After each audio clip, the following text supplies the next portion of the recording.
7th verse చూస్తే, I brought you in to a bountiful country. ఎంత promised land, ఎంత fruitful, ఎంత prosperous కంట్రీకి దేవుడు తీసుకొచ్చాడు కదా, పాలు తేనె ప్రవహించు దేశానికి తీసుకొచ్చి, అసలు ఇప్పటికీ కూడా దే ఇన్వెంటెడ్ అ లాట్.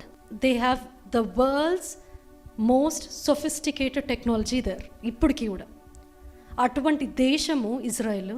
అటువంటి దేశానికి మిమ్మల్ని తీసుకొస్తే to eat its fruit and its goodness, but when you entered you defiled my land and made my heritage and abomination.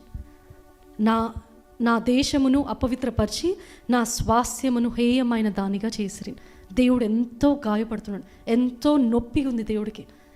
ఇంత కష్టపడి మిమ్మల్ని అరణ్యంలో ఎవ్వరు నివసించని ఆ ప్రదేశంలో మిమ్మల్ని ఎంత జాగ్రత్తగా కాపాడుకుంటూ తీసుకొని వస్తే వెంటనే మీరు ఈ విధంగా అపవిత్రపరుస్తారా అని దేవుడు యొక్క బాధ ఇక్కడ వ్యక్తపరుస్తున్నాడు.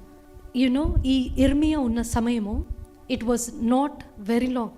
ఇట్ వాజ్ జస్ట్ దేవుడు అరణ్యం నుంచి తీసుకొచ్చి, బానిసత్వం నుంచి తీసుకొచ్చి ఇర్మియా ప్రవక్తని ఎన్నుకున్న సమయము it was about 800 years.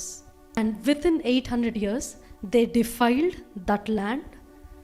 People have been defiled, they've been corrupted, they've been polluted.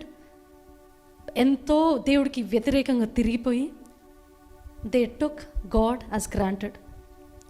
మనము గమనిస్తే మనం కూడా మన జీవితంలో మనకి 800 years అవసరం లేదు, జస్ట్ 8 days చాలు కదా మనకి దేవుడిని గ్రాంటెడ్గా తీసుకోవడానికి. 8 days కన్నా ఇంకా తక్కువ కూడా ఉండొచ్చేమో మనం ఇంకా దేవుడిని గ్రాంటెడ్గా తీసుకోవడానికి. It was not very long. ఏ విషయాలు మనం దేవుడిని గ్రాంటెడ్గా తీసుకుంటున్నాం ఈరోజు?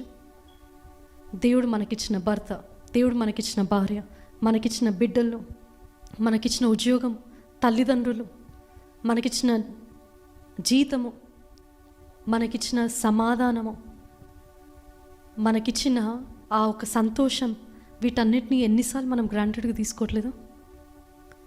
ఆయన ప్రేమ చాలాసార్లు we neglect praying, we neglect not reading the Bible. మనము జస్ట్ చర్చ్కి వస్తున్నాము, పాడుతున్నాము, వింటున్నాము, పోతున్నాము. కానీ మళ్ళీ how is a life Monday to Saturday? దేవుడిచ్చిన దానిని మనము వీ కెనాట్ డిఫైల్. మన శరీరమైనా కూడా ద థాట్స్ వీ థింక్, మనం చూసేటివి, మనం ఆలోచించేటివి, నెగటివ్ థింకింగ్, రాంగ్ థింకింగ్, మన నోటితోటి గాసిప్, ఫాల్స్ అక్యూజేషన్స్, రూమర్స్,